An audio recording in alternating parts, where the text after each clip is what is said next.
Good evening, dear dreamers, and welcome back to the Arabian Nights Cozy Sleep Time Story, Part 2. As the desert night unfurls its tapestry of tranquility once again, we invite you to embark on another timeless journey into the realm of Arabian enchantment. Within the embrace of this peaceful oasis, we come together once more, eager to continue our exploration of stories as ancient as the sands themselves. Find your most comfortable spot, be it amidst the silken cushions or under the starlit canopy. But before we venture further into the tales that await, take a moment to shed the cares of the day. Close your eyes, and with each gentle breath, feel your body and mind surrender to the soothing embrace of the night. As we journey through the pages of the Arabian Nights once more, may you find refuge in the magic of storytelling, and may your voyage into the realm of dreams be as serene as the desert night itself. Now, dear dreamers, as the sands of time drift and the stars above weave their celestial stories, let us resume our odyssey into the Arabian Nights, where dreams take flight on the wings of ancient lore, and the night is an open book of secrets yet to be revealed. Before we begin, dear friends, if you've found comfort and wonder in our storytelling, we kindly invite you to show your support. Please consider giving us a like, sharing this magical journey with fellow dreamers, and subscribing to our channel for more enchanting tales. And now, as we continue our journey through the Arabian Nights, let us set sail into the adventure of Sinbad the Sailor. In the heart of our Arabian tales, amidst roaring waves and towering tempests, Sinbad's adventures await.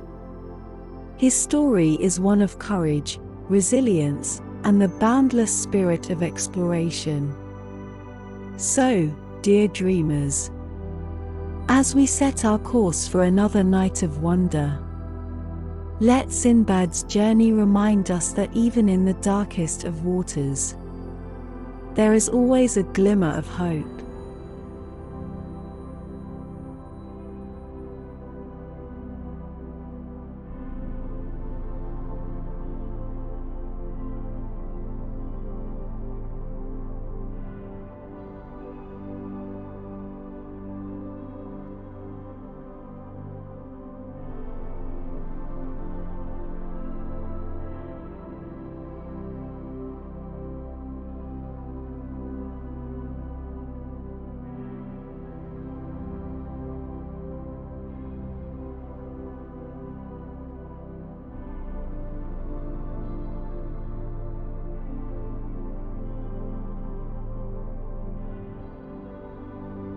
The 7 Voyages of Sinbad the Sailor. In the times of the Caliph Harun al-Rashid, there lived in Baghdad a poor porter named Hindbad, who on a very hot day was sent to carry a heavy load from one end of the city to the other. Before he had accomplished half the distance, he was so tired that, finding himself in a quiet street where the pavement was sprinkled with rose water, and a cool breeze was blowing, he set his burden upon the ground, and sat down to rest in the shade of a grand house. Very soon he decided that he could not have chosen a pleasanter place. A delicious perfume of aloes wood and pastils came from the open windows and mingled with the scent of the rose water which steamed up from the hot pavement. Within the palace he heard some music, as of many instruments cunningly played, and the melodious warble of nightingales and other birds, and by this, and the appetizing smell of many dainty dishes of which he presently became aware, he judged that feasting and merrymaking were going on. He wondered who lived in this magnificent house which he had never seen before, the street in which it stood being one which he seldom had occasion to pass. To satisfy his curiosity, he went up to some splendidly dressed servants who stood at the door, and asked one of them the name of the master of the mansion. "What," replied he, "do you live in Baghdad, and not know that here lives the noble Sinbad the sailor, that famous traveler who sailed over every sea upon which the sun shines?" The porter, who had often heard people speak of the immense wealth of Sinbad, could not help feeling envious of one whose lot seemed to be as happy as his own was miserable. Casting his eyes up to the sky, he exclaimed aloud, "Consider, mighty creator of all things, the differences between Sinbad's life and mine. Every day I suffer 1,000 hardships and misfortunes, and have hard work to get even enough bad barley bread to keep myself and my family alive, while the lucky Sinbad spends money right and left and lives upon the fat of the land. What has he done that you should give him this pleasant life? What have I done to deserve so hard a fate?" So saying, he stamped upon the ground like one beside himself with misery and despair. Just at this moment a servant came out of the palace, and taking him by the arm said, "Come with me, the noble Sinbad, my master, wishes to speak to you." Hindbad was not a little surprised at this summons, and feared that his unguarded words might have drawn upon him the displeasure of Sinbad, so he tried to excuse himself upon the pretext that he could not leave the burden which had been entrusted to him in the street. However, the lackey promised him that it should be taken care of, and urged him to obey the call so pressingly that at last the porter was obliged to yield. He followed the servant into a vast room, where a great company was seated round a table covered with all sorts of delicacies. In the place of honor sat a tall, grave man whose long white beard gave him a venerable air. Behind his chair stood a crowd of attendants eager to minister to his wants. This was the famous Sinbad himself. The porter, more than ever alarmed at the sight of so much magnificence, tremblingly saluted the noble company. Sinbad, making a sign to him to approach, caused him to be seated at his right hand, and himself heaped choice morsels upon his plate, and poured out for him a draught of excellent wine, and presently, when the banquet drew to a close, spoke to him familiarly, asking his name and occupation. "My lord," replied the porter, "I am called Hindbad." "I am glad to see you here," continued Sinbad, "and I will answer for the rest of the company that they are equally pleased, but I wish you to tell me what it was that you said just now in the street." For Sinbad, passing by the open window before the feast began, had heard his complaint and therefore had sent for him. At this question Hindbad was covered with confusion, and hanging down his head, replied, "My lord, I confess that, overcome by weariness and ill humor, I uttered indiscreet words, which I pray you to pardon me." "Oh," replied Sinbad, "do not imagine that I am so unjust as to blame you. On the contrary, I understand your situation and can pity you.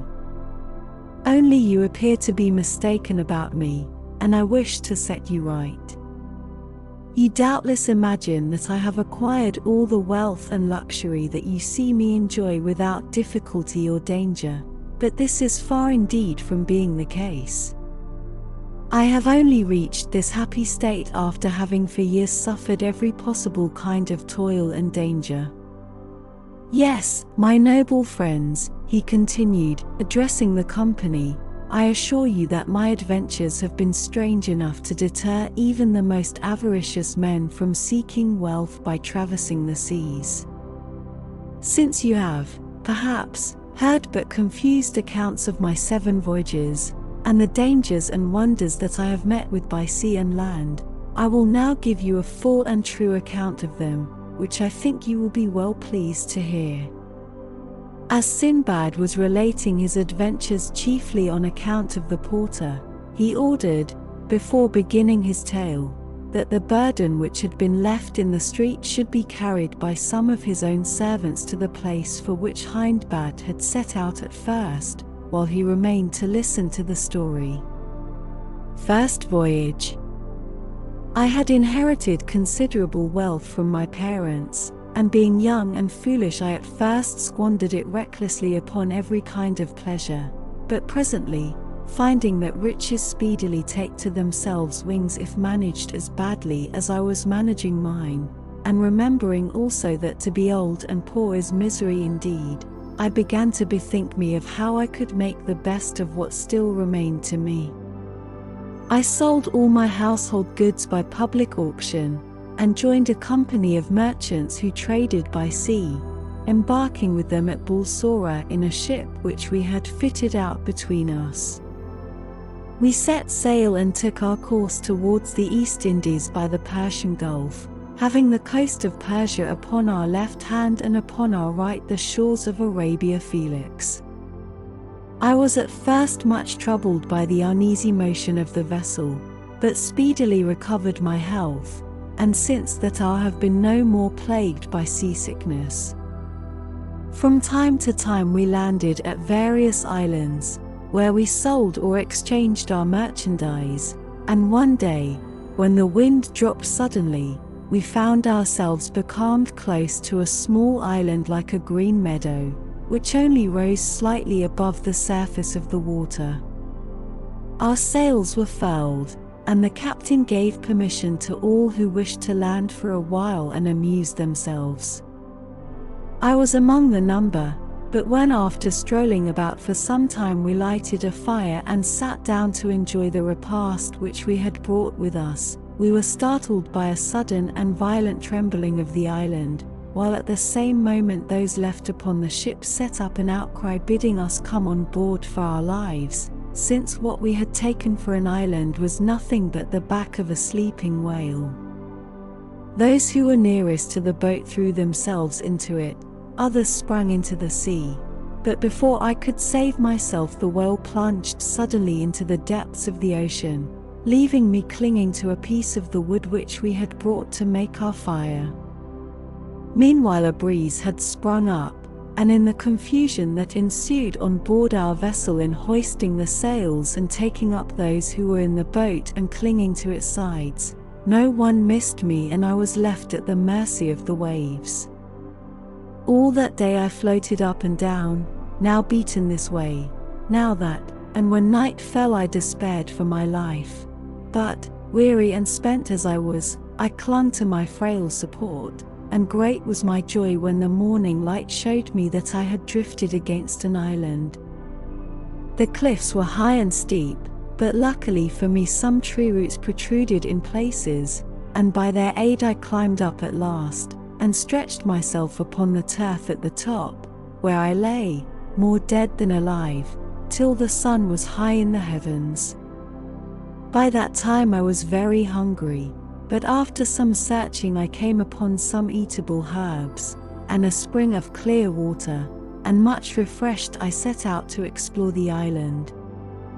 Presently I reached a great plain where a grazing horse was tethered, and as I stood looking at it I heard voices talking apparently underground, and in a moment a man appeared who asked me how I came upon the island. I told him my adventures, and heard in return that he was one of the Grims of Myridge, the king of the island, and that each year they came to feed their master's horses in this plain. He took me to a cave where his companions were assembled, and when I had eaten of the food they set before me, they bade me think myself fortunate to have come upon them when I did, since they were going back to their master on the morrow, and without their aid I could certainly never have found my way to the inhabited part of the island. Early the next morning we accordingly set out, and when we reached the capital I was graciously received by the king, to whom I related my adventures, upon which he ordered that I should be well cared for and provided with such things as I needed.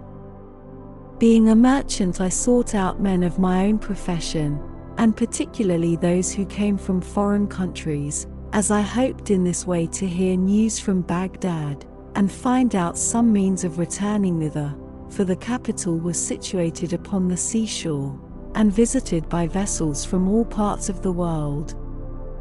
In the meantime I heard many curious things, and answered many questions concerning my own country, for I talked willingly with all who came to me.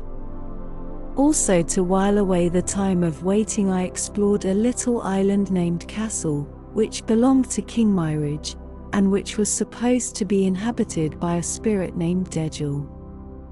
Indeed, the sailors assured me that often at night the playing of timbrels could be heard upon it. However, I saw nothing strange upon my voyage, saving some fish that were full 200 cubits long, but were fortunately more in dread of us than even we were of them, and fled from us if we did but strike upon a board to frighten them. Other fishes there were only a cubit long, which had heads like owls. One day after my return, as I went down to the quay, I saw a ship which had just cast anchor, and was discharging her cargo, while the merchants to whom it belonged were busily directing the removal of it to their warehouses. Drawing nearer, I presently noticed that my own name was marked upon some of the packages, and after having carefully examined them, I felt sure that they were indeed those which I had put on board our ship at Bulsora. I then recognized the captain of the vessel, but as I was certain that he believed me to be dead, I went up to him and asked who owned the packages that I was looking at. There was on board my ship, he replied, a merchant of Baghdad named Sinbad. One day he and several of my other passengers landed upon what we supposed to be an island, but which was really an enormous whale floating asleep upon the waves. No sooner did it feel upon its back the heat of the fire which had been kindled, than it plunged into the depths of the sea. Several of the people who were upon it perished in the waters, and among others this unlucky Sinbad. This merchandise is his, but I have resolved to dispose of it for the benefit of his family if I should ever chance to meet with them. Captain, said I am that Sinbad whom you believe to be dead, and these are my possessions. When the captain heard these words, he cried out in amazement, Lackaday! And what is the world coming to? In these days there is not an honest man to be met with. Did I not with my own eyes see Sinbad drown, and now you have the audacity to tell me that you are he? I should have taken you to be a just man, and yet for the sake of obtaining that which does not belong to you, you are ready to invent this horrible falsehood. Have patience, and do me the favor to hear my story, said I. Speak then, replied the captain, I'm all attention. So I told him of my escape and of my fortunate meeting with the king's grooms, and how kindly I had been received at the palace. Very soon I began to see that I had made some impression upon him, and after the arrival of some of the other merchants, who showed great joy at once more seeing me alive, he declared that he also recognized me. Throwing himself upon my neck, he exclaimed, Heaven be praised that you have escaped from so great a danger. As to your goods, I pray you take them, and dispose of them as you please. I thanked him, and praised his honesty, begging him to accept several bales of merchandise in token of my gratitude, but he would take nothing.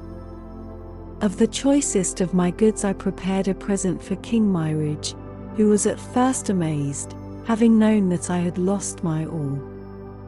However, when I had explained to him how my bales had been miraculously restored to me, he graciously accepted my gifts, and in return gave me many valuable things.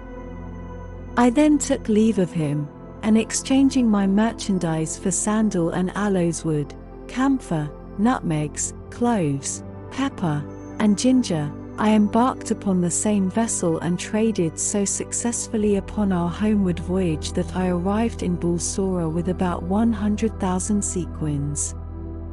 My family received me with as much joy as I felt upon seeing them once more.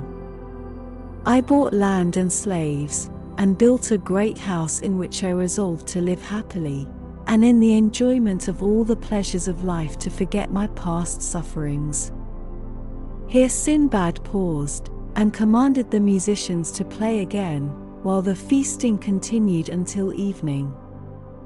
When the time came for the porter to depart, Sinbad gave him a purse containing 100 sequins, saying, "Take this, Hindbad, and go home, but tomorrow come again and you shall hear more of my adventures."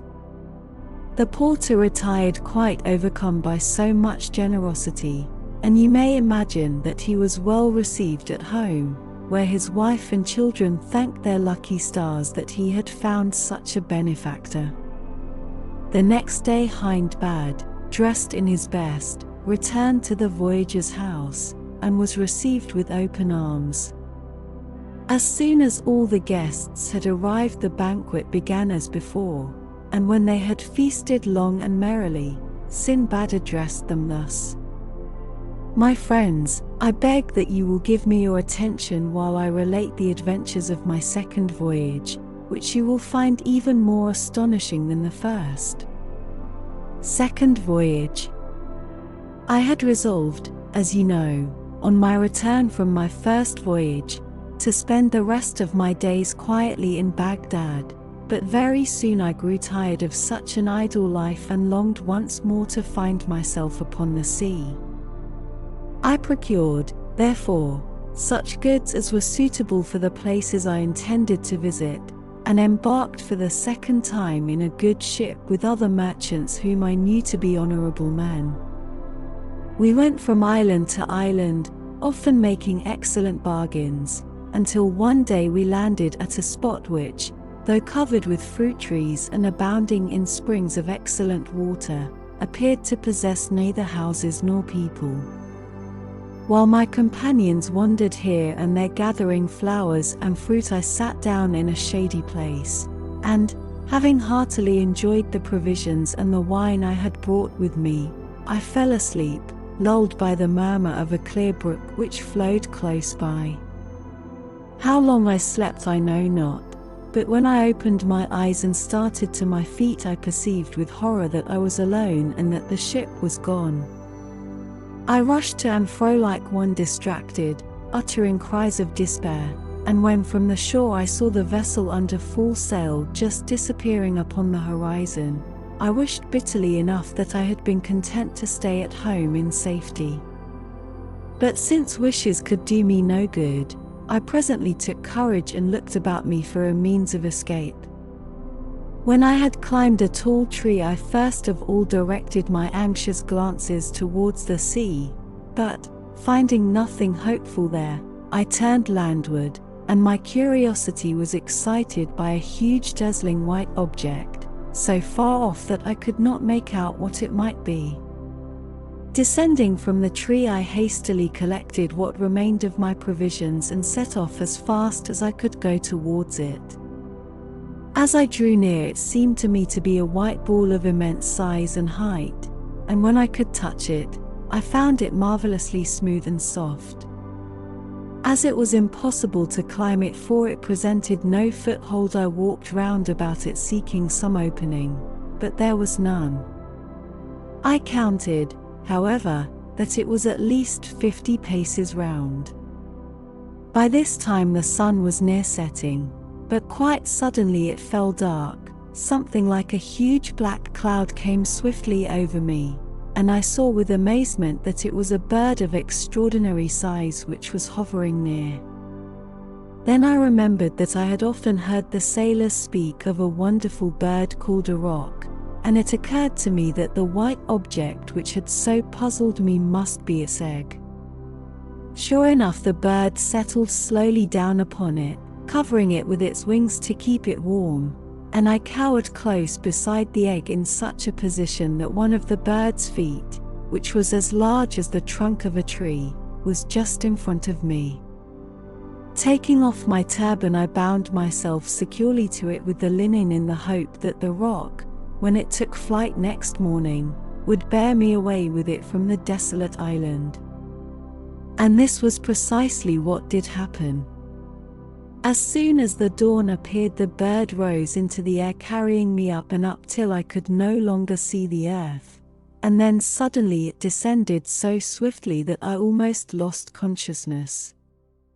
When I became aware that the roc had settled and that I was once again upon solid ground, I hastily unbound my turban from its foot and freed myself, and that not a moment too soon, for the bird, pouncing upon a huge snake, killed it with a few blows from its powerful beak, and seizing it uprose into the air once more and soon disappeared from my view.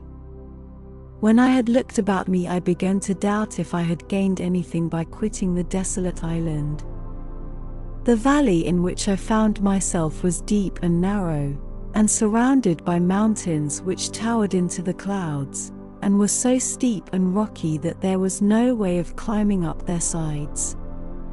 As I wandered about, seeking anxiously for some means of escaping from this trap, I observed that the ground was strewed with diamonds, some of them of an astonishing size. This sight gave me great pleasure, but my delight was speedily damped when I saw also numbers of horrible snakes so long and so large that the smallest of them could have swallowed an elephant with ease. Fortunately for me, they seemed to hide in caverns of the rocks by day, and only came out by night, probably because of their enemy the roc. All day long I wandered up and down the valley, and when it grew dusk I crept into a little cave, and having blocked up the entrance to it with a stone, I ate part of my little store of food and lay down to sleep. But all through the night the serpents crawled to and fro, hissing horribly, so that I could scarcely close my eyes for terror. I was thankful when the morning light appeared, and when I judged by the silence that the serpents had retreated to their dens, I came tremblingly out of my cave and wandered up and down the valley once more, kicking the diamonds contemptuously out of my path, for I felt that they were indeed vain things to a man in my situation. At last, overcome with weariness, I sat down upon a rock, but I had hardly closed my eyes when I was startled by something which fell to the ground with a thud close beside me. It was a huge piece of fresh meat, and as I stared at it, several more pieces rolled over the cliffs in different places. I had always thought that the stories the sailors told of the famous Valley of Diamonds, and of the cunning way which some merchants had devised for getting at the precious stones, were mere travelers' tales invented to give pleasure to the hearers, but now I perceived that they were surely true. These merchants came to the valley at the time when the eagles, which keep their eyries in the rocks, had hatched their young. The merchants then threw great lumps of meat into the valley.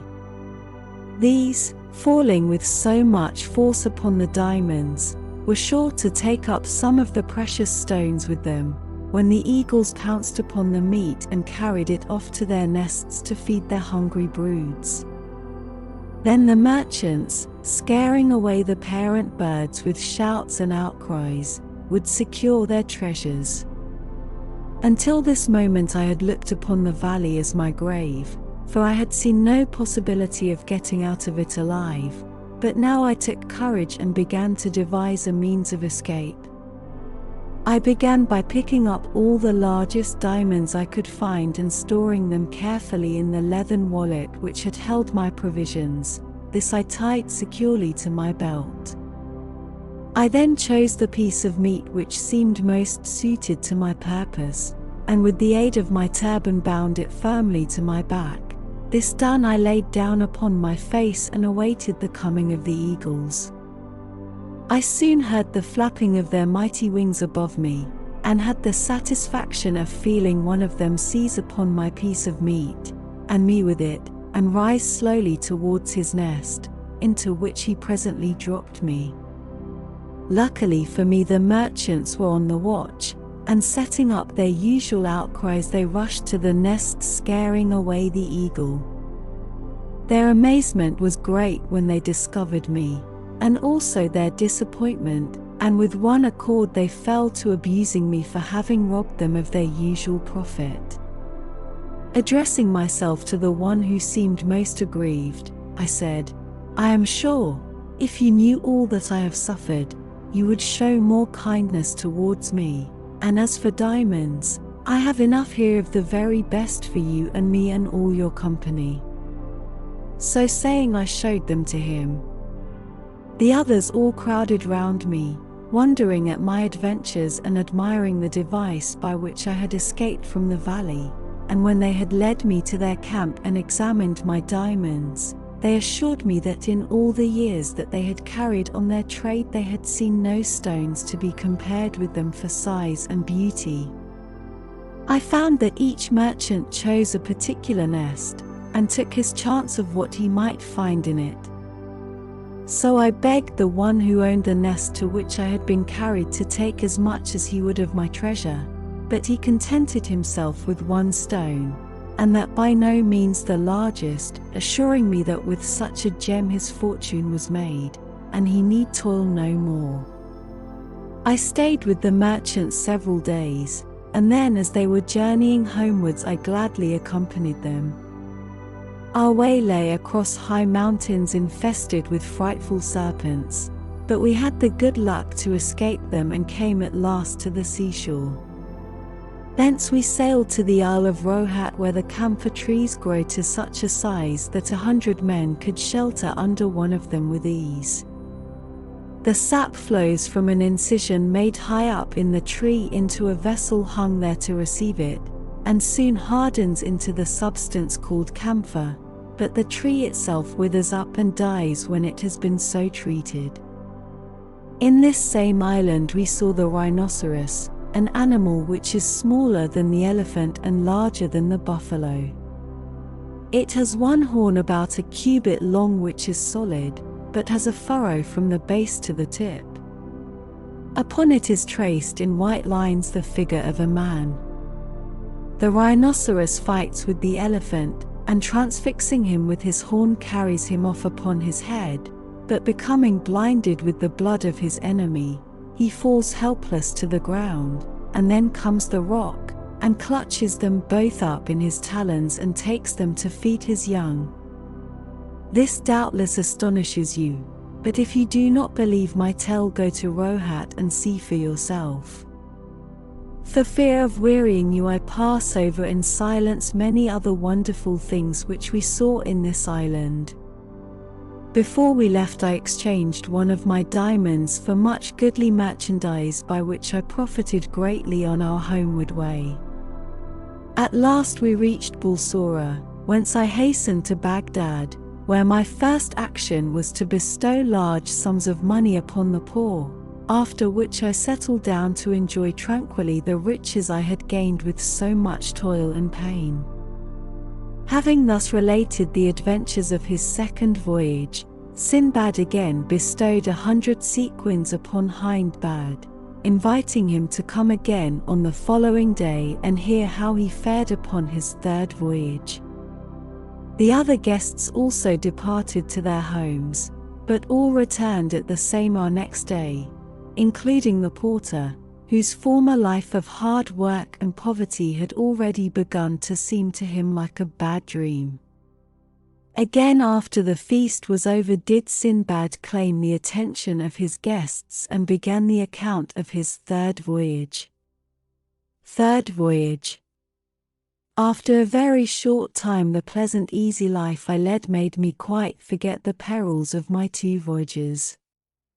Moreover, as I was still in the prime of life, it pleased me better to be up and doing.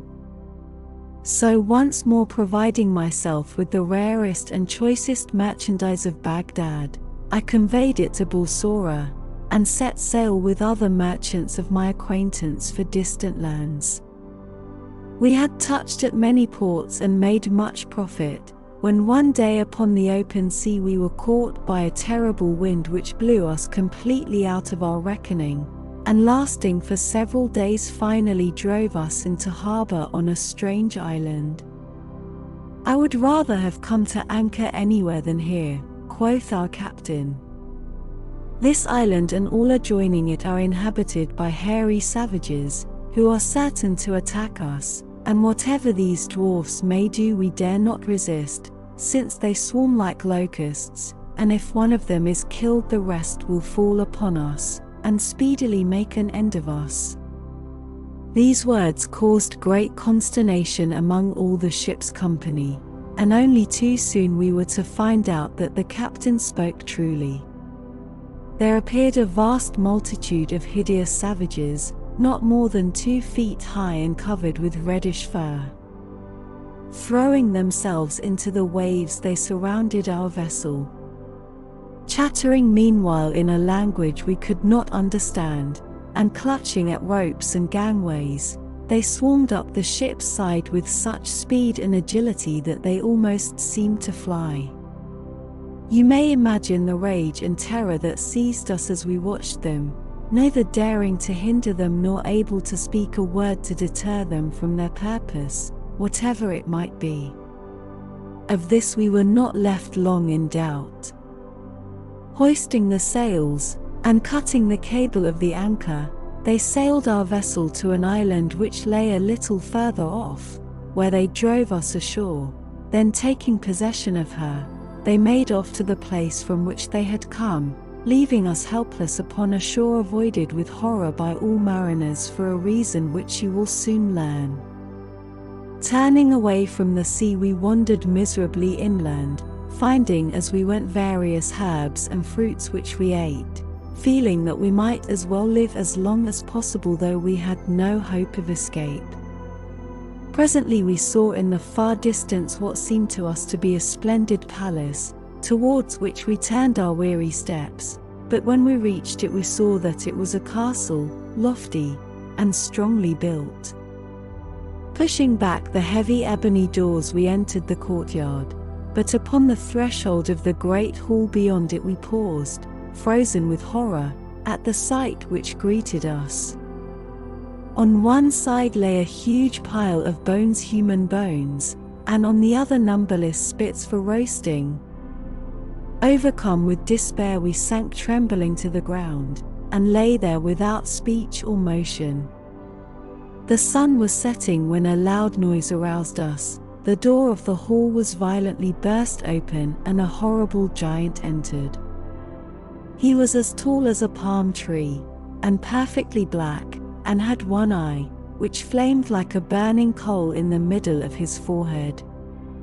His teeth were long and sharp and grinned horribly, while his lower lip hung down upon his chest, and he had ears like elephant's ears, which covered his shoulders, and nails like the claws of some fierce bird. At this terrible sight our senses left us and we lay like dead men. When at last we came to ourselves, the giant sat examining us attentively with his fearful eye. Presently, when he had looked at us enough, he came towards us, and stretching out his hand took me by the back of the neck, turning me this way and that, but feeling that I was mere skin and bone he set me down again and went on to the next, whom he treated in the same fashion. At last he came to the captain, and finding him the fattest of us all, he took him up in one hand and stuck him upon a spit and proceeded to kindle a huge fire, at which he presently roasted him. After the giant had supped he lay down to sleep, snoring like the loudest thunder, while we lay shivering with horror the whole night through, and when day broke he awoke and went out, leaving us in the castle. When we believed him to be really gone we started up bemoaning our horrible fate, until the hall echoed with our despairing cries. Though we were many and our enemy was alone, it did not occur to us to kill him, and indeed we should have found that a hard task, even if we had thought of it, and no plan could we devise to deliver ourselves. So at last, submitting to our sad fate, We spent the day in wandering up and down the island eating such fruits as we could find, and when night came we returned to the castle, having sought in vain for any other place of shelter. At sunset the giant returned, supped upon one of our unhappy comrades, slept and snored till dawn, and then left us as before.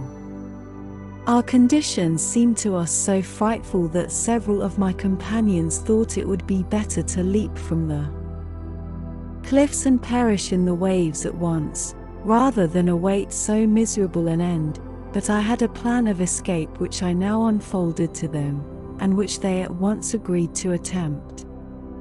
"Listen, my brothers," I added. "You know that plenty of driftwood lies along the shore. Let us make several rafts, and carry them to a suitable place. If our plot succeeds, we can wait patiently for the chance of some passing ship which would rescue us from this fatal island. If it fails, we must quickly take to our rafts. Frail as they are, we have more chance of saving our lives with them than we have if we remain here." All agreed with me, and we spent the day in building rafts, each capable of carrying 3 persons. At nightfall we returned to the castle, and very soon in came the giant, and one more of our number was sacrificed. But the time of our vengeance was at hand.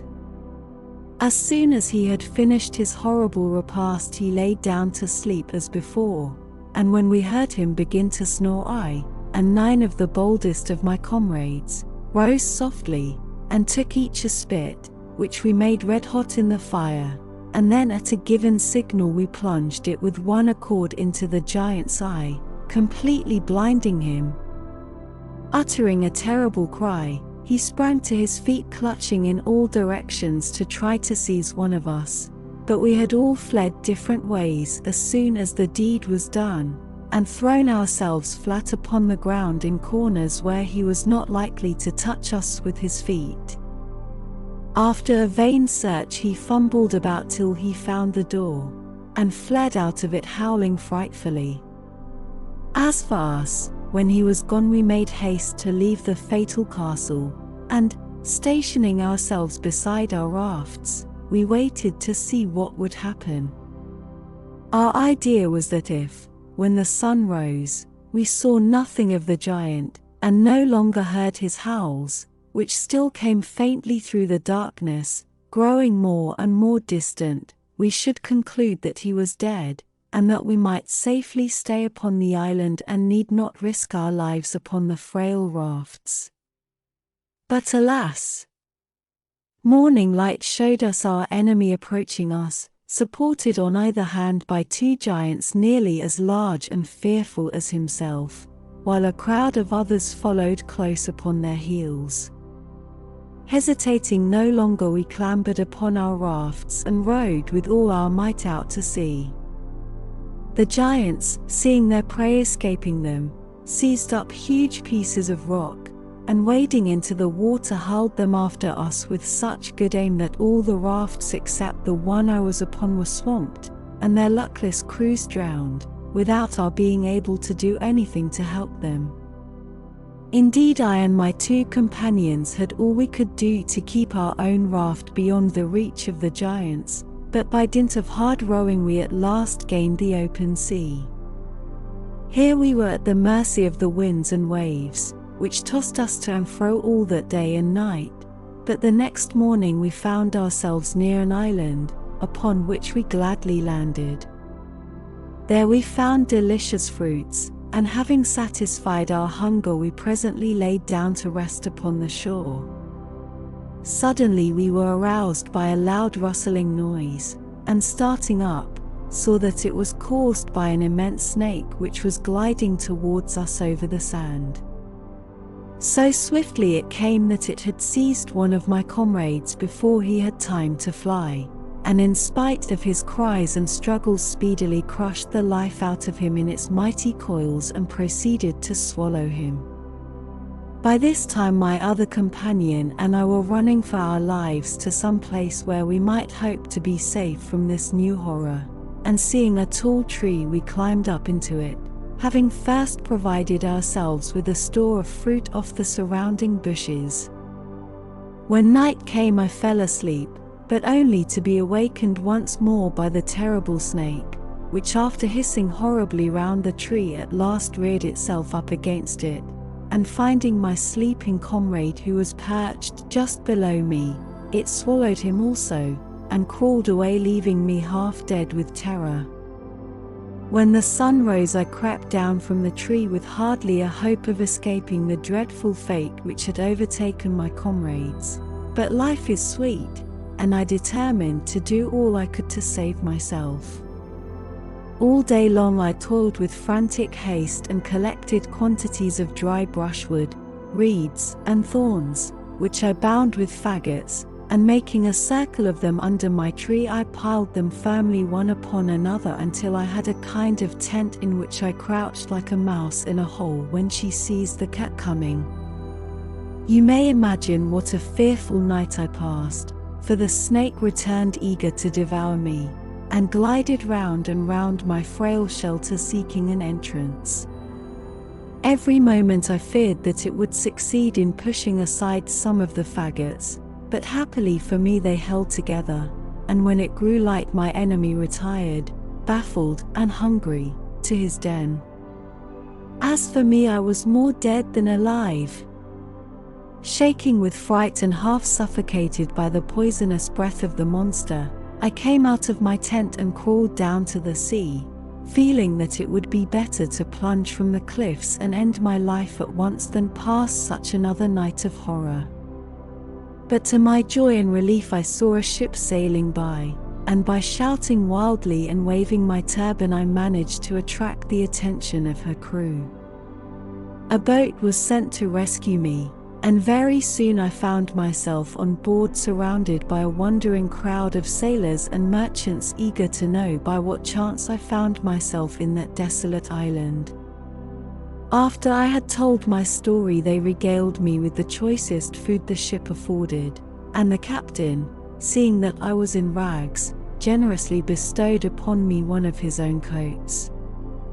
After sailing about for some time and touching at many ports we came at last to the island of Salahat, where sandalwood grows in great abundance.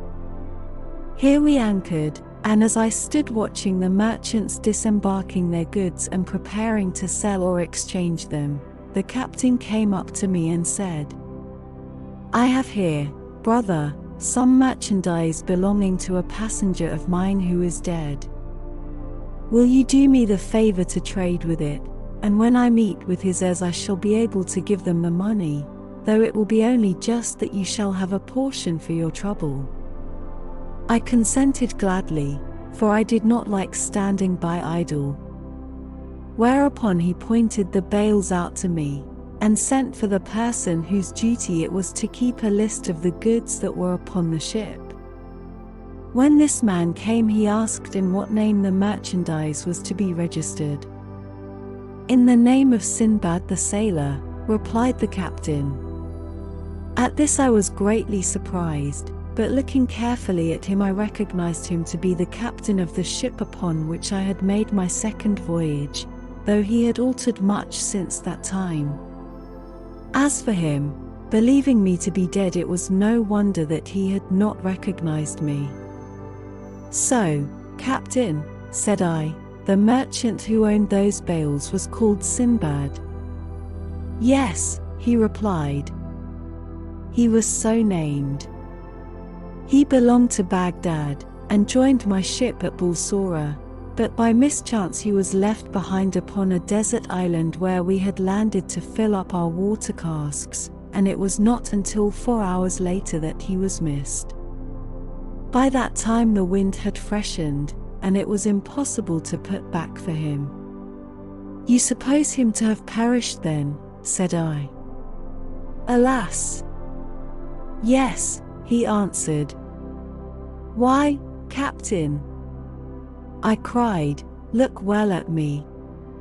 I am that Sinbad who fell asleep upon the island and awoke to find himself abandoned." The captain stared at me in amazement, but was presently convinced that I was indeed speaking the truth, and rejoiced greatly at my escape.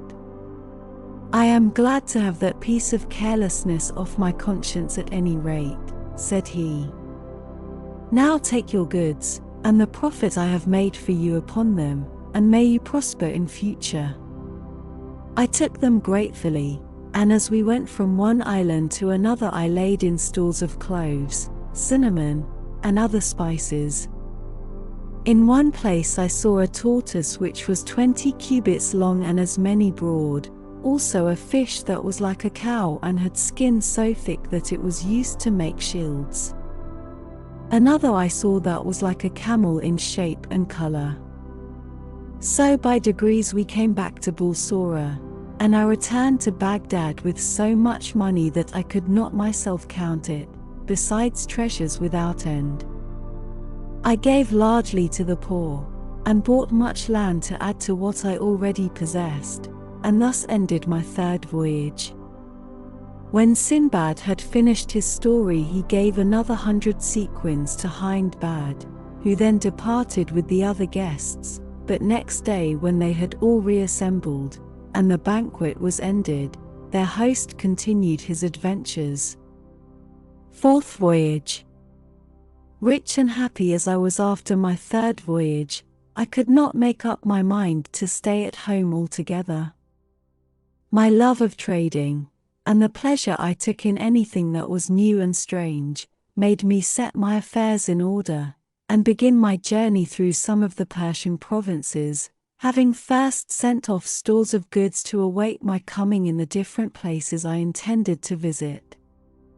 I took ship at a distant seaport, and for some time all went well, but at last, being caught in a violent hurricane, our vessel became a total wreck in spite of all our worthy captain could do to save her, and many of our company perished in the waves.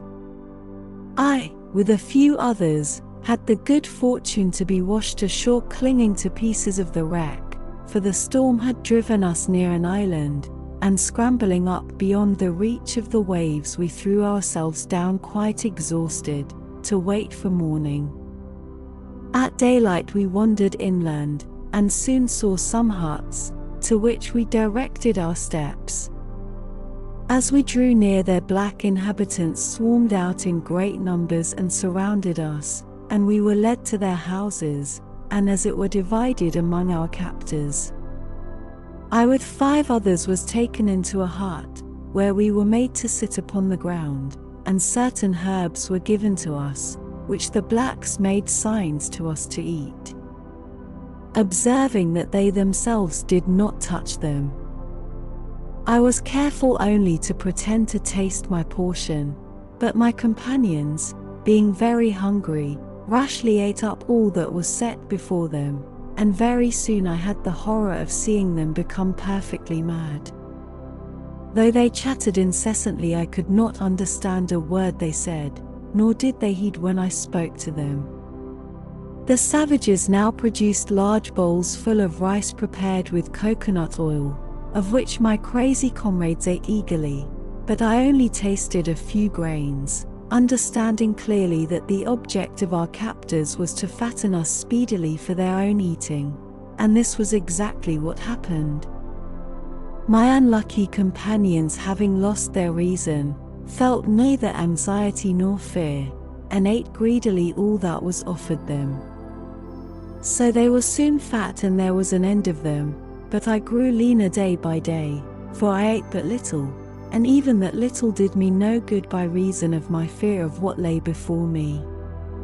However, as I was so far from being a tempting morsel, I was allowed to wander about freely, and one day, when all the blacks had gone off upon some expedition leaving only an old man to guard me, I managed to escape from him and plunged into the forest, running faster the more he cried to me to come back, until I had completely distanced him. For 7 days I hurried on, resting only when the darkness stopped me, and living chiefly upon coconuts, which afforded me both meat and drink, and on the 8th day I reached the seashore and saw a party of white men gathering pepper, which grew abundantly all about. Reassured by the nature of their occupation, I advanced towards them and they greeted me in Arabic, asking who I was and whence I came. My delight was great on hearing this familiar speech, and I willingly satisfied their curiosity, telling them how I had been shipwrecked and captured by the blacks. "But these savages devour men," said they. "How did you escape?" I repeated to them what I have just told you, at which they were mightily astonished. I stayed with them until they had collected as much pepper as they wished, and then they took me back to their own country and presented me to their king, by whom I was hospitably received. To him also I had to relate my adventures, which surprised him much, and when I had finished he ordered that I should be supplied with food and raiment and treated with consideration. The island on which I found myself was full of people, and abounded in all sorts of desirable things, and a great deal of traffic went on in the capital, where I soon began to feel at home and contented. Moreover, the king treated me with special favor, and in consequence of this everyone, whether at the court or in the town, sought to make life pleasant to me. One thing I remarked which I thought very strange, this was that, from the greatest to the least, all men rode their horses without bridle or stirrups. I one day presumed to ask His Majesty why he did not use them, to which he replied, "You speak to me of things of which I have never before heard." This gave me an idea. I found a clever workman, and made him cut out under my direction the foundation of a saddle, which I wadded and covered with choice leather, adorning it with rich gold embroidery. I then got a locksmith to make me a bit and a pair of spurs after a pattern that I drew for him, and when all these things were completed I presented them to the king and showed him how to use them. When I had saddled one of his horses he mounted it and rode about quite delighted with the novelty, and to show his gratitude he rewarded me with large gifts. After this I had to make saddles for all the principal officers of the king's household, and as they all gave me rich presents I soon became very wealthy and quite an important person in the city. One day the king sent for me and said, "Sinbad, I am going to ask a favor of you. Both I and my subjects esteem you, and wish you to end your days amongst us. Therefore I desire that you will marry a rich and beautiful lady whom I will find for you, and think no more of your own country." As the king's will was law I accepted the charming bride he presented to me, and lived happily with her. Nevertheless I had every intention of escaping at the first opportunity, and going back to Baghdad. Things were thus going prosperously with me when it happened that the wife of one of my neighbors, with whom I had struck up quite a friendship, fell ill, and presently died.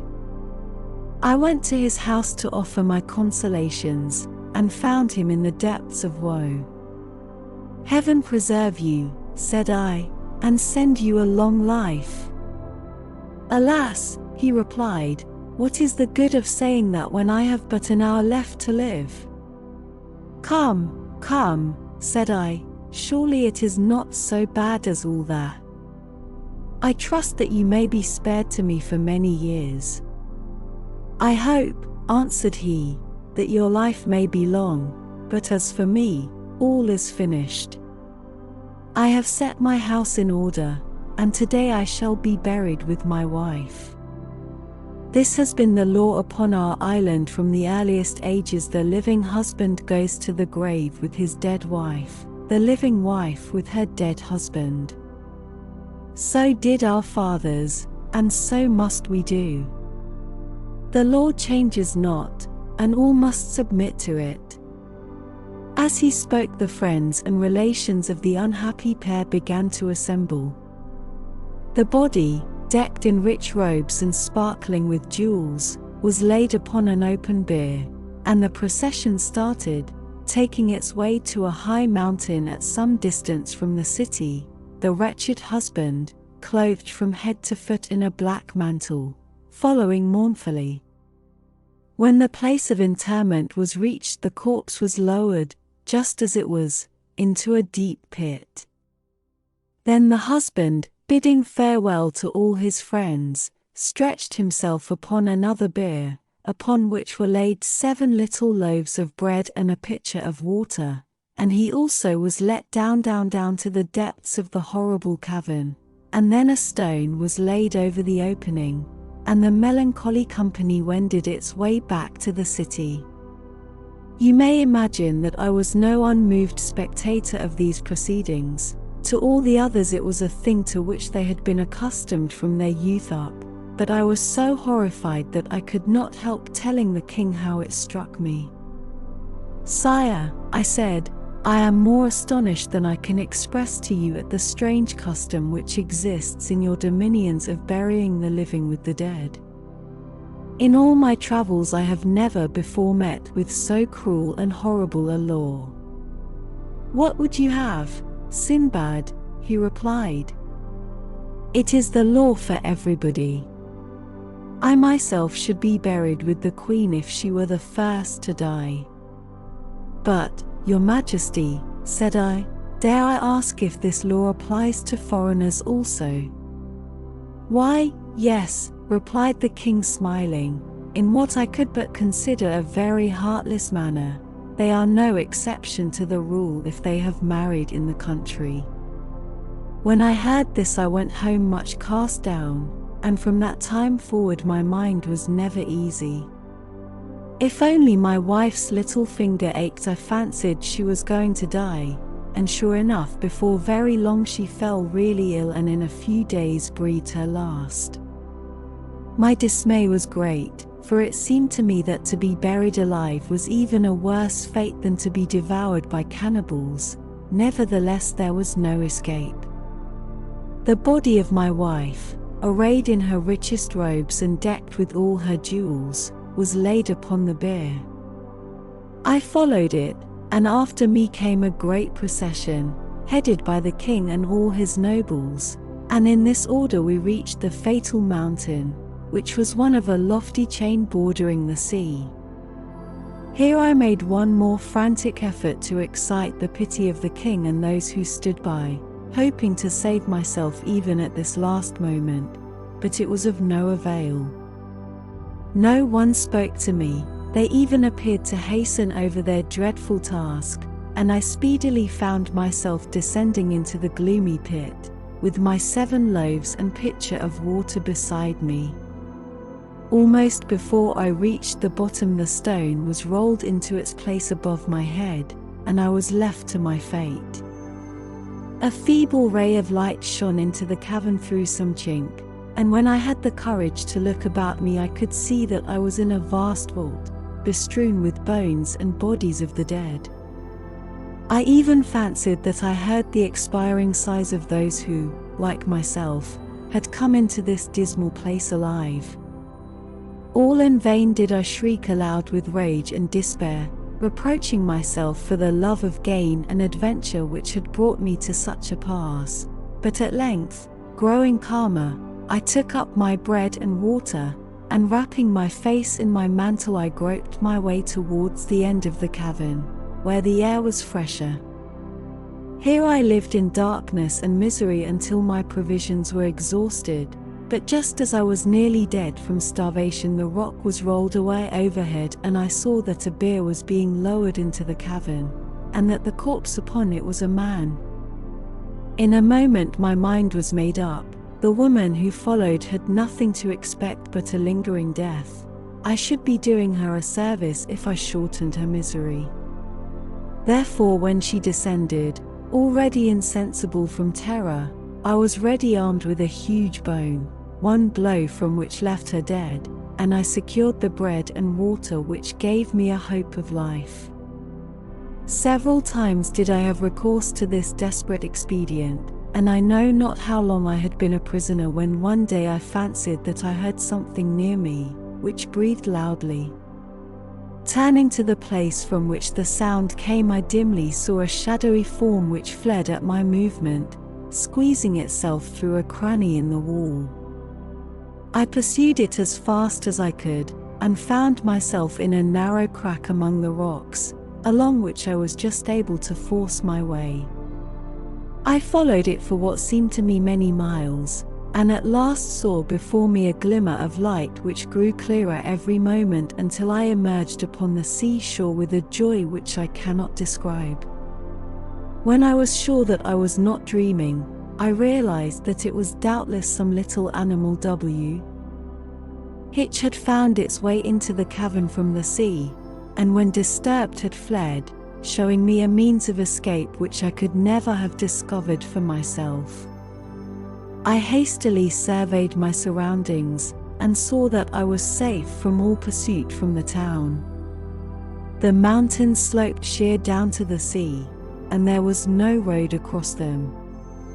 Being assured of this, I returned to the cavern, and amassed a rich treasure of diamonds, rubies, emeralds, and jewels of all kinds which strewed the ground. These I made up into bales, and stored them into a safe place upon the beach, and then waited hopefully for the passing of a ship. I had looked out for 2 days, however, before a single sail appeared, so it was with much delight that I at last saw a vessel not very far from the shore, and by waving my arms and uttering loud cries succeeded in attracting the attention of her crew. A boat was sent off to me, and in answer to the questions of the sailors as to how I came to be in such a plight, I replied that I had been shipwrecked 2 days before, but had managed to scramble ashore with the bales which I pointed out to them. Luckily for me, they believed my story, and without even looking at the place where they found me, took up my bundles, and rowed me back to the ship. Once on board, I soon saw that the captain was too much occupied with the difficulties of navigation to pay much heed to me, though he generously made me welcome, and would not even accept the jewels with which I offered to pay my passage. Our voyage was prosperous, and after visiting many lands, and collecting in each place great store of goodly merchandise, I found myself at last in Baghdad once more with unheard of riches of every description. Again I gave large sums of money to the poor, and enriched all the mosques in the city, after which I gave myself up to my friends and relations, with whom I passed my time in feasting and merriment. Here Sinbad paused, and all his hearers declared that the adventures of his 4th voyage had pleased them better than anything they had heard before. They then took their leave, followed by Hindbad, who had once more received 100 sequins, and with the rest had been bidden to return next day for the story of the 5th voyage. When the time came, all were in their places, and when they had eaten and drunk of all that was set before them, Sinbad began his tale. 5th voyage. Not even all that I had gone through could make me contented with a quiet life. I soon wearied of its pleasures, and longed for change and adventure. Therefore I set out once more, but this time in a ship of my own, which I built and fitted out at the nearest seaport. I wished to be able to call at whatever port I chose, taking my own time, but as I did not intend carrying enough goods for a full cargo, I invited several merchants of different nations to join me. We set sail with the first favorable wind, and after a long voyage upon the open seas we landed upon an unknown island which proved to be uninhabited. We determined, however, to explore it, but had not gone far when we found a roc's egg, as large as the one I had seen before and evidently very nearly hatched, for the beak of the young bird had already pierced the shell. In spite of all I could say to deter them, the merchants who were with me fell upon it with their hatchets, breaking the shell, and killing the young roc. Then lighting a fire upon the ground they hacked morsels from the bird, and proceeded to roast them while I stood by aghast. Scarcely had they finished their ill-omened repast, when the air above us was darkened by two mighty shadows. The captain of my ship, knowing by experience what this meant, cried out to us that the parent birds were coming, and urged us to get on board with all speed. This we did, and the sails were hoisted, but before we had made any way the rocks reached their despoiled nest and hovered about it, uttering frightful cries when they discovered the mangled remains of their young one. For a moment we lost sight of them, and were flattering ourselves that we had escaped, when they reappeared and soared into the air directly over our vessel, and we saw that each held in its claws an immense rock ready to crush us. There was a moment of breathless suspense, then one bird loosed its hold and the huge block of stone hurtled through the air, but thanks to the presence of mind of the helmsman, who turned our ship violently in another direction, it fell into the sea close beside us, cleaving it asunder till we could nearly see the bottom. We had hardly time to draw a breath of relief before the other rock fell with a mighty crash right in the midst of our luckless vessel, smashing it into 1,000 fragments, and crushing, or hurling into the sea, passengers and crew. I myself went down with the rest, but had the good fortune to rise unhurt, and by holding on to a piece of driftwood with one hand and swimming with the other I kept myself afloat and was presently washed up by the tide onto an island. Its shores were steep and rocky, but I scrambled up safely and threw myself down to rest upon the green turf. When I had somewhat recovered I began to examine the spot in which I found myself, and truly it seemed to me that I had reached a garden of delights. There were trees everywhere, and they were laden with flowers and fruit, while a crystal stream wandered in and out under their shadow. When night came I slept sweetly in a cozy nook, though the remembrance that I was alone in a strange land made me sometimes start up and look around me in alarm, and then I wished heartily that I had stayed at home at ease. However, the morning sunlight restored my courage, and I once more wandered among the trees, but always with some anxiety as to what I might see next. I had penetrated some distance into the island when I saw an old man bent and feeble sitting upon the river bank, and at first I took him to be some shipwrecked mariner like myself. Going up to him I greeted him in a friendly way, but he only nodded his head at me in reply. I then asked what he did there, and he made signs to me that he wished to get across the river to gather some fruit, and seemed to beg me to carry him on my back. Pitying his age and feebleness, I took him up, and wading across the stream I bent down that he might more easily reach the bank, and bade him get down. But instead of allowing himself to be set upon his feet, even now it makes me laugh to think of it, this creature who had seemed to me so decrepit leaped nimbly upon my shoulders, and hooking his legs round my neck gripped me so tightly that I was well nigh choked, and so overcome with terror that I fell insensible to the ground. When I recovered my enemy was still in his place, though he had released his hold enough to allow me breathing space, and seeing me revive he prodded me adroitly first with one foot and then with the other, until I was forced to get up and stagger about with him under the trees while he gathered and ate the choicest fruits. This went on all day, and even at night, when I threw myself down half dead with weariness, the terrible old man held on tight to my neck, nor did he fail to greet the first glimmer of morning light by drumming upon me with his heels, until I perforce awoke and resumed my dreary march with rage and bitterness in my heart. It happened one day that I passed a tree under which lay several dry gourds, and catching one up I amused myself with scooping out its contents and pressing into it the juice of several bunches of grapes which hung from every bush.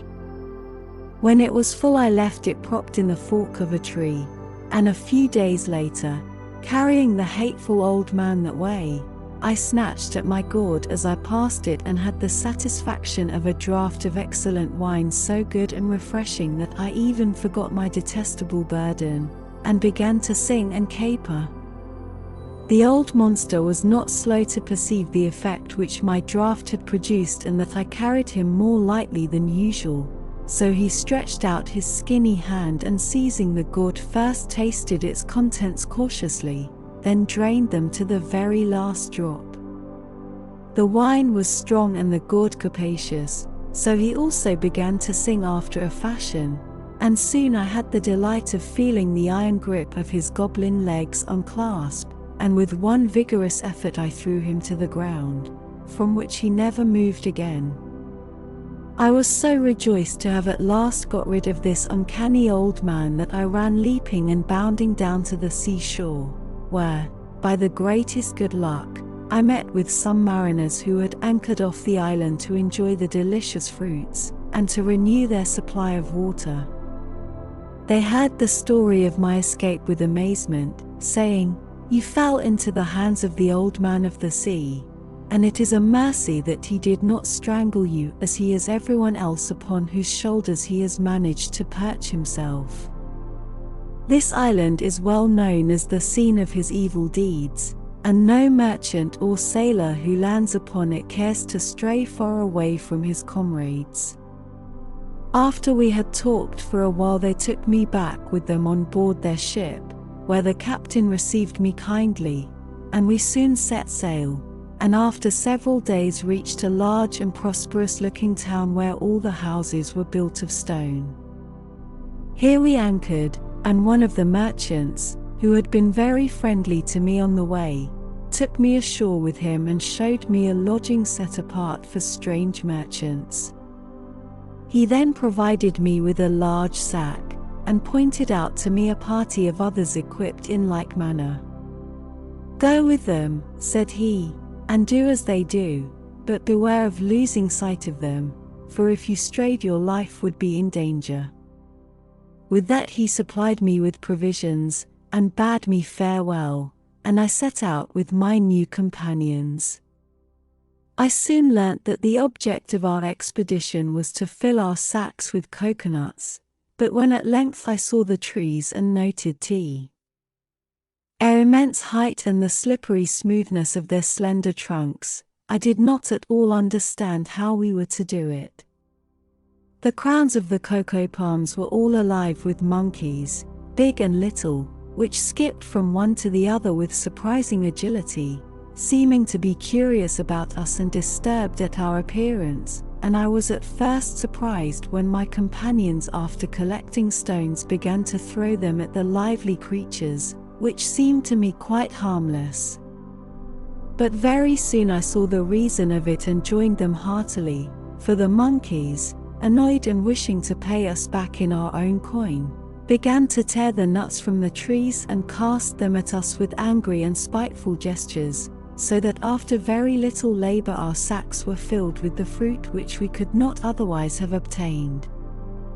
As soon as we had as many as we could carry, we went back to the town, where my friend bought my share and advised me to continue the same occupation until I had earned money enough to carry me to my own country. This I did, and before long had amassed a considerable sum.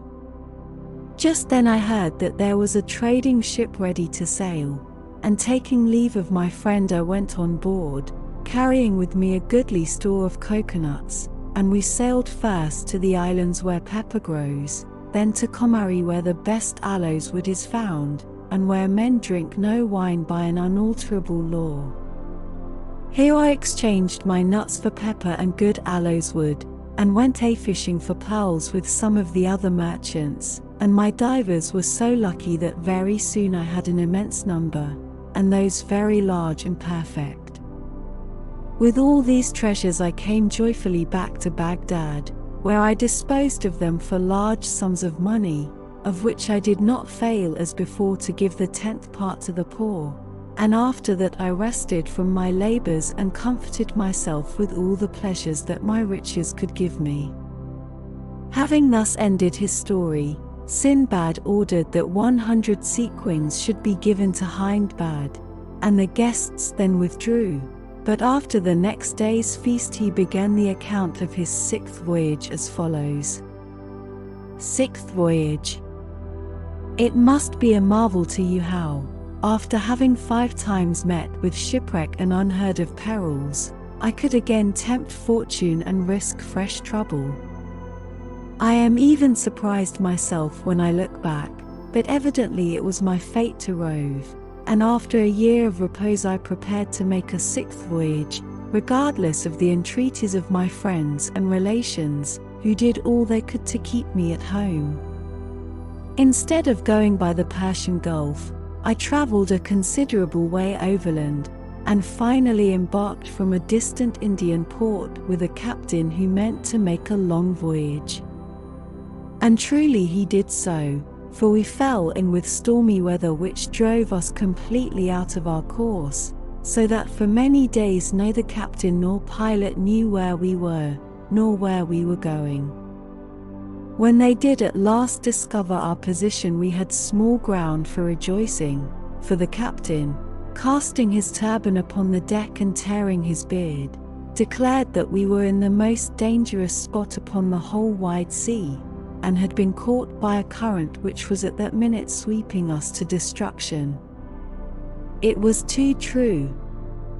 In spite of all the sailors could do, we were driven with frightful rapidity towards the foot of a mountain, which rose sheer out of the sea, and our vessel was dashed to pieces upon the rocks at its base, not, however, until we had managed to scramble on shore, carrying with us the most precious of our possessions. When we had done this, the captain said to us, "Now we are here, we may as well begin to dig our graves at once, since from this fatal spot no shipwrecked mariner has ever returned." This speech discouraged us much, and we began to lament over our sad fate. The mountain formed the seaward boundary of a large island, and the narrow strip of rocky shore upon which we stood was strewn with the wreckage of 1,000 gallant ships, while the bones of the luckless mariners shone white in the sunshine, and we shuddered to think how soon our own would be added to the heap. All around, too, lay vast quantities of the costliest merchandise, and treasures were heaped in every cranny of the rocks, but all these things only added to the desolation of the scene. It struck me as a very strange thing that a river of clear fresh water, which gushed out from the mountain not far from where we stood, instead of flowing into the sea as rivers generally do, turned off sharply, and flowed out of sight under a natural archway of rock, and when I went to examine it more closely I found that inside the cave the walls were thick with diamonds, and rubies, and masses of crystal, and the floor was strewn with ambergris. Here, then, upon this desolate shore we abandoned ourselves to our fate, for there was no possibility of scaling the mountain, and if a ship had appeared it could only have shared our doom. The first thing our captain did was to divide equally amongst us all the food we possessed, and then the length of each man's life depended on the time he could make his portion last. I myself could live upon very little. Nevertheless, by the time I had buried the last of my companions my stock of provisions was so small that I hardly thought I should live long enough to dig my own grave, which I set about doing, while I regretted bitterly the roving disposition which was always bringing me into such straits, and thought longingly of all the comfort and luxury that I had left. But luckily for me the fancy took me to stand once more beside the river where it plunged out of sight in the depths of the cavern, and as I did so an idea struck me. This river, which hid itself underground, doubtless emerged again at some distant spot. Why should I not build a raft and trust myself to its swiftly flowing waters? If I perished before I could reach the light of day once more I should be no worse off than I was now, for death stared me in the face, while there was always the possibility that, as I was born under a lucky star, I might find myself safe and sound in some desirable land. I decided at any rate to risk it, and speedily built myself a stout raft of driftwood with strong cords, of which enough and to spare lay strewn upon the beach. I then made up many packages of rubies, emeralds, rock crystal, ambergris, and precious stuffs, and bound them upon my raft, being careful to preserve the balance, and then I seated myself upon it, having 2 small oars that I had fashioned laid ready to my hand, and loosed the cord which held it to the bank. Once out in the current, my raft flew swiftly under the gloomy archway, and I found myself in total darkness, carried smoothly forward by the rapid river. On I went as it seemed to me for many nights and days. Once the channel became so small that I had a narrow escape of being crushed against the rocky roof, and after that I took the precaution of lying flat upon my precious bales. Though I only ate what was absolutely necessary to keep myself alive, the inevitable moment came when, after swallowing my last morsel of food, I began to wonder if I must after all die of hunger. Then, worn out with anxiety and fatigue, I fell into a deep sleep, and when I again opened my eyes I was once more in the light of day. A beautiful country lay before me, and my raft, which was tied to the river bank, was surrounded by friendly-looking black men. I rose and saluted them, and they spoke to me in return, but I could not understand a word of their language. Feeling perfectly bewildered by my sudden return to life and light, I murmured to myself in Arabic, "Close thine eyes, and while thou sleepest heaven will change thy fortune from evil to good." One of the natives, who understood this tongue, then came forward saying, "My brother, be not surprised to see us. This is our land, and as we came to get water from the river we noticed your raft floating down it, and one of us swam out and brought you to the shore. We have waited for your awakening. Tell us now whence you come and where you were going by that dangerous way." I replied that nothing would please me better than to tell them, but that I was starving, and would fain eat something first. I was soon supplied with all I needed, and having satisfied my hunger I told them faithfully all that had befallen me. They were lost in wonder at my tale when it was interpreted to them, and said that adventures so surprising must be related to their king only by the man to whom they had happened. So, procuring a horse, they mounted me upon it, and we set out, followed by several strong men carrying my raft just as it was upon their shoulders. In this order we marched into the city of Serendib, where the natives presented me to their king, whom I saluted in the Indian fashion, prostrating myself at his feet and kissing the ground, but the monarch bade me rise and sit beside him, asking first what was my name. "I am Sinbad," I replied, "whom men call the sailor, for I have voyaged much upon many seas." "And how come you here?" asked the king. I told my story, concealing nothing, and his surprise and delight were so great that he ordered my adventures to be written in letters of gold and laid up in the archives of his kingdom. Presently my raft was brought in and the bales opened in his presence, and the king declared that in all his treasury there were no such rubies and emeralds as those which lay in great heaps before him. Seeing that he looked at them with interest, I ventured to say that I myself and all that I had were at his disposal, but he answered me smiling, "Nay, Sinbad. Heaven forbid that I should covet your riches. I will rather add to them, for I desire that you shall not leave my kingdom without some tokens of my goodwill."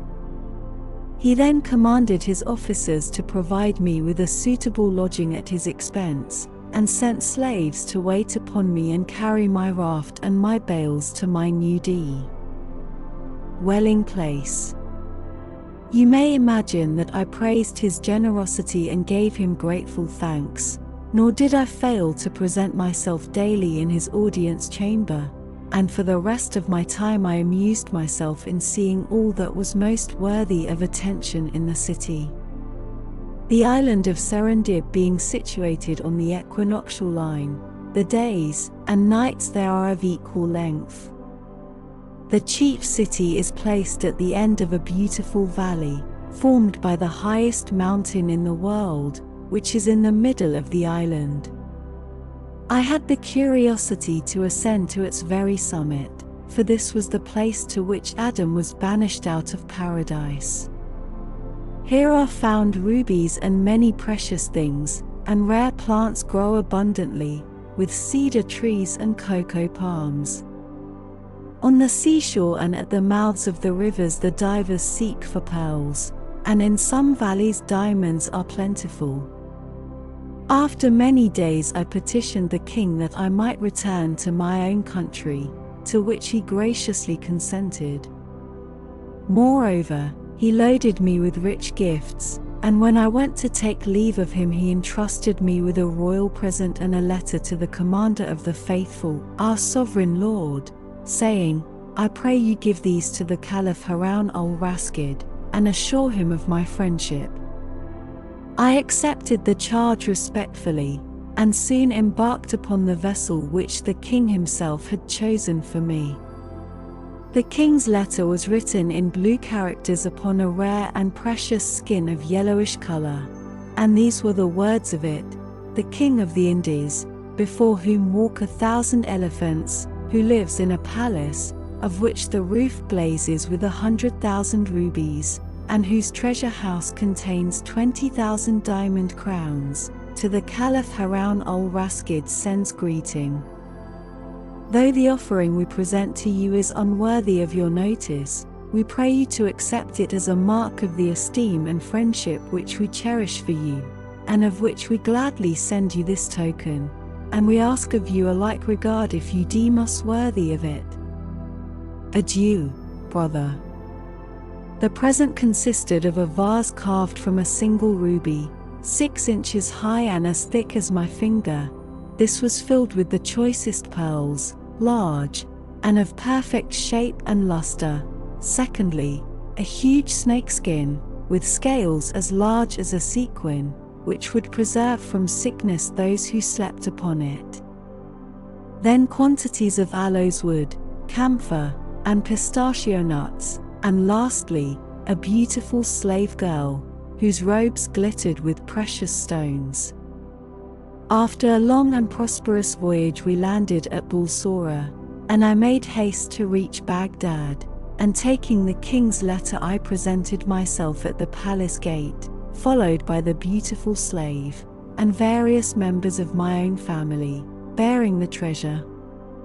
As soon as I had declared my errand I was conducted into the presence of the Caliph, to whom, after I had made my obeisance, I gave the letter and the king's gift, and when he had examined them he demanded of me whether the Prince of Serendib was really as rich and powerful as he claimed to be. Commander of the faithful, I replied, again bowing humbly before him, I can assure your majesty that he has in no way exaggerated his wealth and grandeur. Nothing can equal the magnificence of his palace. When he goes abroad his throne is prepared upon the back of an elephant, and on either side of him ride his ministers, his favorites, and courtiers. On his elephant's neck sits an officer, his golden lance in his hand, and behind him stands another bearing a pillar of gold, at the top of which is an emerald as long as my hand. 1,000 men in cloth of gold, mounted upon richly caparisoned elephants, go before him, and as the procession moves onward the officer who guides his elephant cries aloud, Behold the mighty monarch, the powerful and valiant Sultan of the Indies, whose palace is covered with 100,000 rubies, who possesses 20,000 diamond crowns. Behold a monarch greater than Solomon and Mirage in all their glory. Then the one who stands behind the throne answers, This king, so great and powerful, must die, must die, must die. And the first takes up the chant again, all praise to him who lives forevermore. Further, my lord, in Serendib no judge is needed, for to the king himself his people come for justice. The Caliph was well satisfied with my report. From the king's letter, said he, I judged that he was a wise man. It seems that he is worthy of his people, and his people of him. So saying, he dismissed me with rich presents, and I returned in peace to my own house.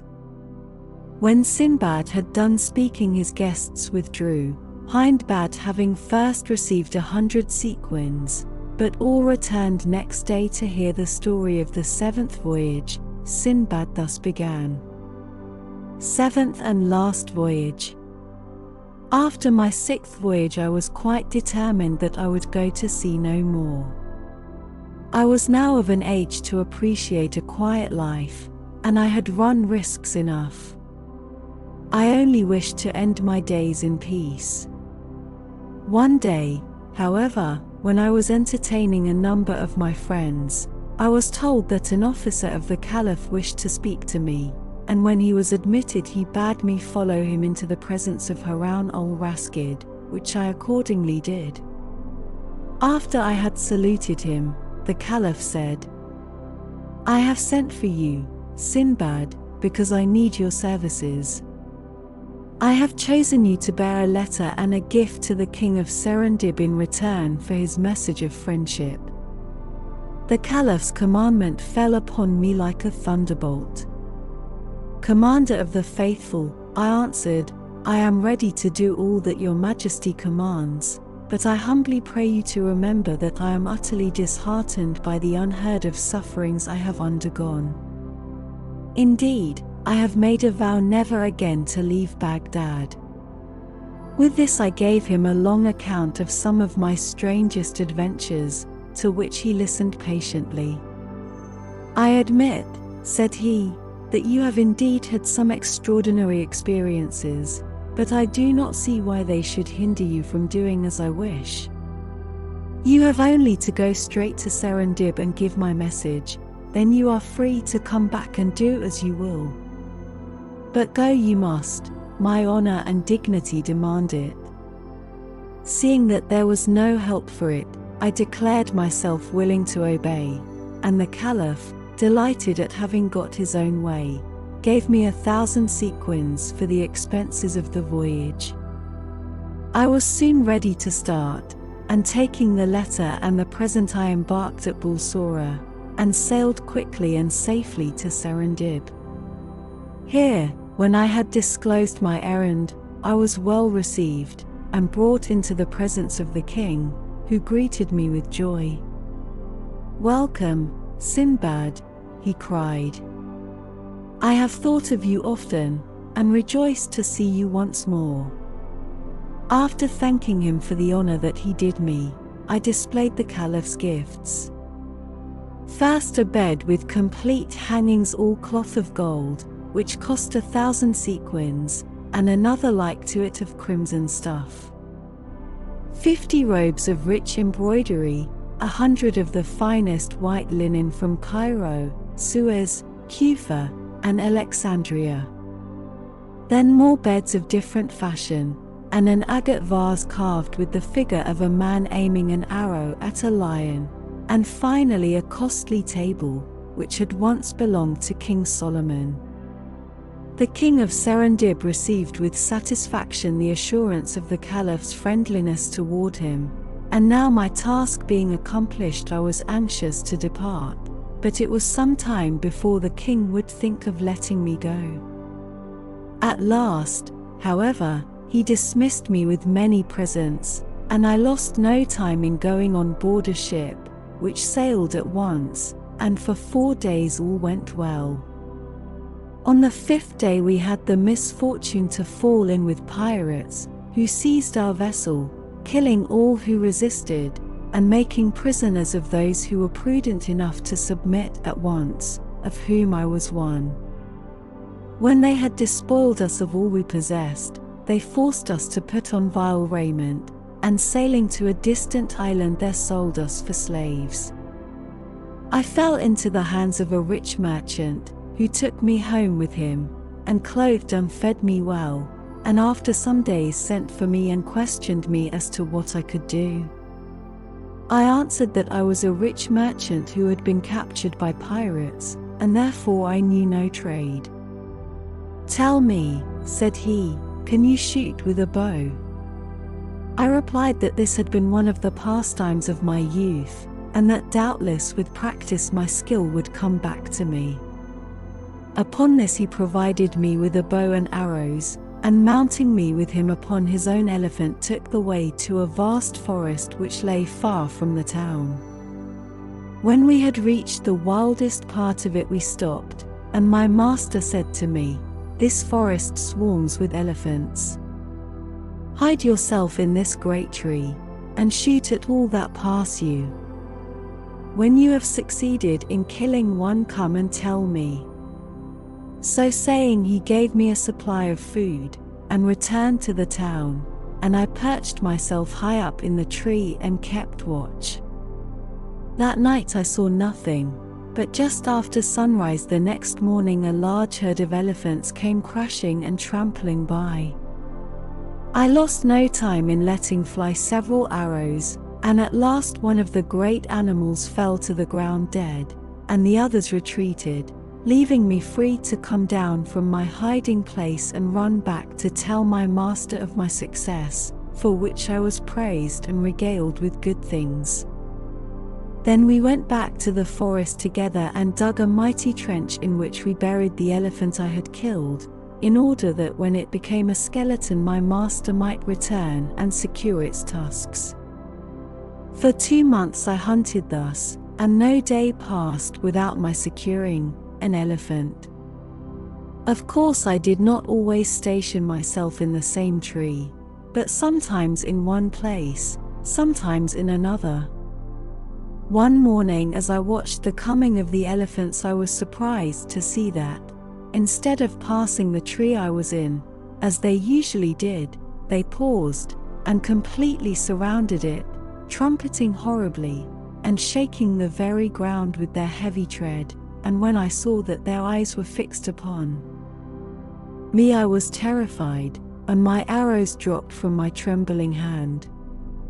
I had indeed good reason for my terror when, an instant later, the largest of the animals wound his trunk round the stem of my tree, and with one mighty effort tore it up by the roots, bringing me to the ground entangled in its branches.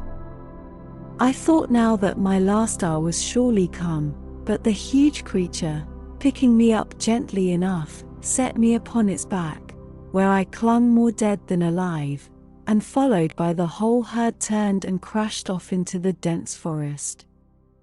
It seemed to me a long time before I was once more set upon my feet by the elephant, and I stood as if in a dream watching the herd, which turned and trampled off in another direction, and was soon hidden in the dense underwood.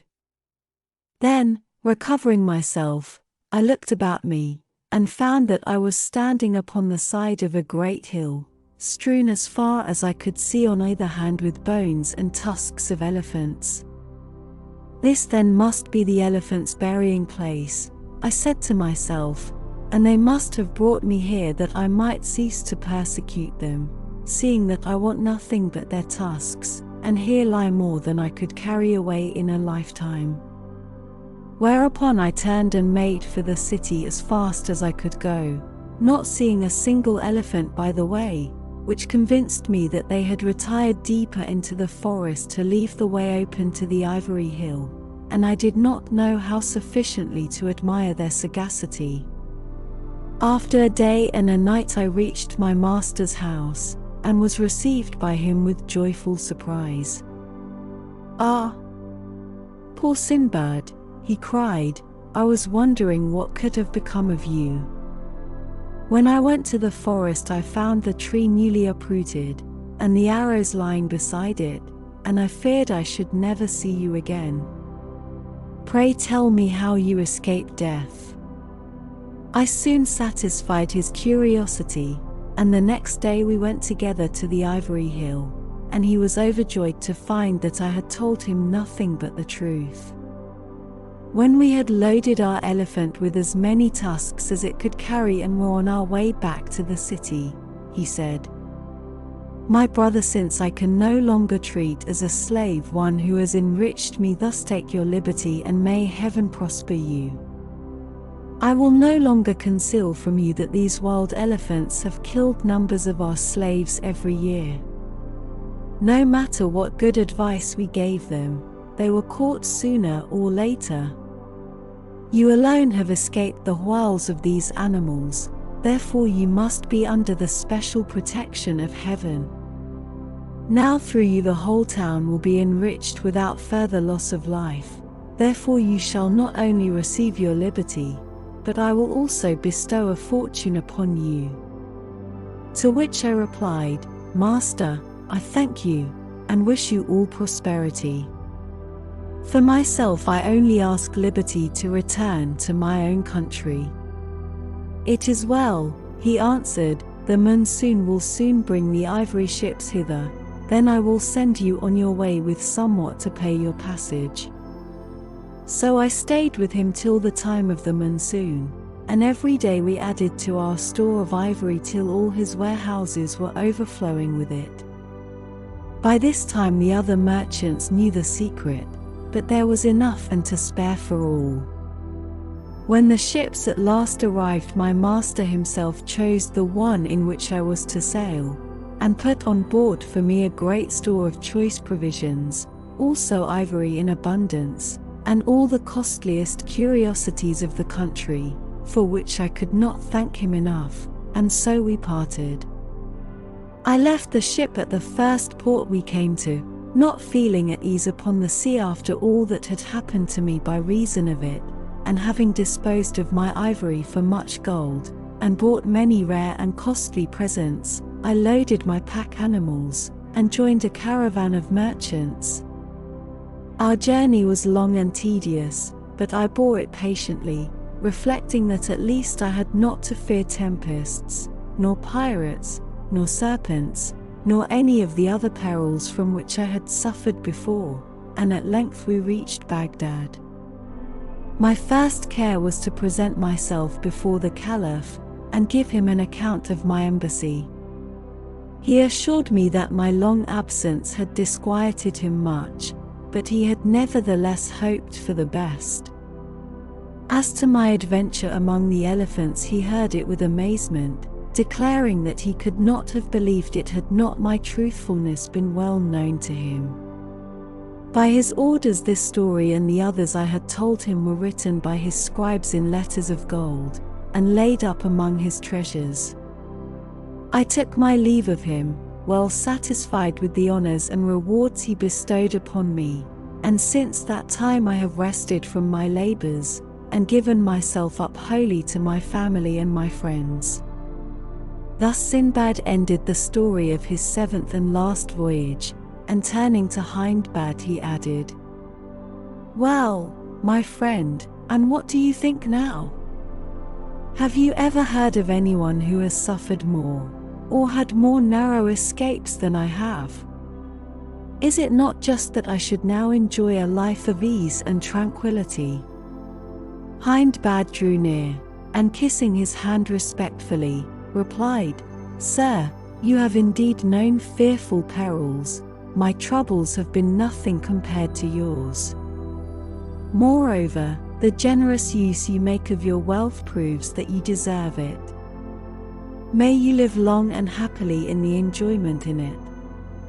Sinbad then gave him 100 sequins, and henceforward counted him among his friends.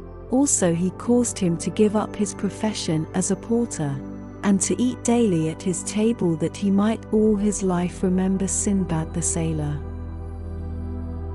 As the sands of our Arabian Night Story settle, and the tranquility of sleep beckons, let the gentle whispers of this tale guide you to a night of deep and peaceful slumber. Our story doesn't end here. Dear viewers, Stay tuned for the next episode, where we'll continue our journey through the enchanting world of Arabian Nights. If you've found solace and comfort in this cozy bedtime story, please consider showing your support by liking, sharing, and subscribing to our channel. Your continued presence and engagement inspire us to create more magical tales for you. So, until we meet again under the starry night sky, may your dreams be as captivating as the stories we share. Sleep well, and we'll see you in the next episode. Like, share, and subscribe for more bedtime adventures.